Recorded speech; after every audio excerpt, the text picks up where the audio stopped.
ঠান্ডা ঠান্ডা মালটার জুস। 2 দিন ধরে এত বেশি গরম পড়তেছে যে বলার বাহিরে।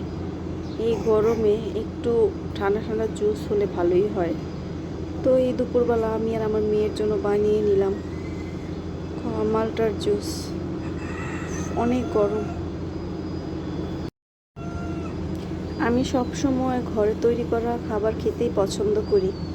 যেমন এই গরমে প্রায় সময়ই দেখবেন হয় তরমুজের জুস, নয় মালটার জুস, না হয় কাঁচা আমের শরবত বা জুস বানিয়ে বানিয়ে খাবো, বা আমার হাজবেন্ড আমার বাচ্চাকে খাওয়াবো। তো আমার বাচ্চাকে আমি সব সময় চেষ্টা করি ঘরে তৈরি জিনিস খাওয়াতে। ও ছোট থাকতেই আমি সব কিছুই ওর ঘরে বানিয়ে খাওয়াতাম, এখনও খাওয়াই। বাইরের জিনিস কম খাওয়ানোর ট্রাই করি। আমি যতটুকু পারি, যা যা পারি তাই খাওয়াই। থ্যাংক ইউ সবাইকে ভিডিওটি দেখার জন্য।